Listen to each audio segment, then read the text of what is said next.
En plein cœur de la représentation nationale, le gouvernement se retrouve face à un débat bouillonnant autour des tarifs de péage appliqués à Ngati-Tingu. Une question qui interpelle: pourquoi un tarif fixe de 1000 francs CFA quand d'autres zones imposent des tarifs moindres pour des véhicules similaires? Pourquoi au poste de péage de TNT, le montant à payer est de 1000 francs CFA? 8. Y a-t-il des mesures spéciales pour les populations riveraines? 9. Quels sont les bénéfices de ce péage pour chacune des localités de la Takora en général et de Ngati-Tingu en particulier? 10. Pourquoi tous les péages dans la zone septentrionale sont à 1000 francs CFA de passage pour les véhicules légers et moins de 500 francs CFA pour la plupart des postes de péage dans la partie méridionale? Les populations locales se sentent-elles lésées? Quels bénéfices ces péages apportent-ils à la communauté locale et à l'État en général? Le ministre des Transports apporte quelques éléments de réponse, insistant sur le fait que le tarif du péage n'est pas une pénalité pour les populations locales, mais un standard pour tous les usagers de la route. Le tarif appliqué au poste de péage n'est pas un paramètre de traitement des populations.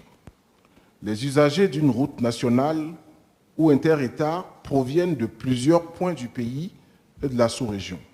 Le poste de Tignenti n'a donc pas été érigé à l'égard des populations de la Takora.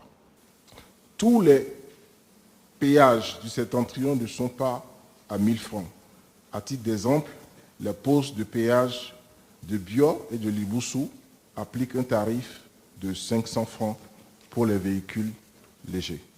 Cependant, le député auteur de la question rétorque et appelle à plus d'équité dans les tarifs des péages sur l'ensemble du territoire national. Déléguer une équipe pour effectuer un voyage afin de s'inspirer de l'expérience des autres pays engagés dans la modernisation de leur péage. Le fruit de ces voyages va sûrement vous permettre de comprendre que les usagers dans ces pays payent proportionnellement en fonction de ce qu'ils consomment. Imaginez, de Cotonou à Dassa, 201 km. En aller-retour, l'usager ne paye rien. Au même moment, par rapport à Niki, 110 km, l'usager paye 3000 francs CFA. Imaginez que la première institution, qui est l'exécutif, en vienne ici, a commencé par dire que les députés là sont des menteurs, prennent des décisions arbitraires et iniques. Est-ce que vous serez d'accord qu'on vienne vous traiter comme ça?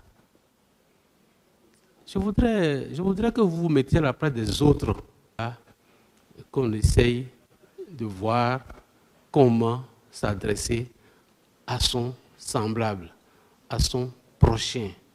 C'est en cela que nous serons des hommes respectés, des hommes respectables, une institution respectée et respectable.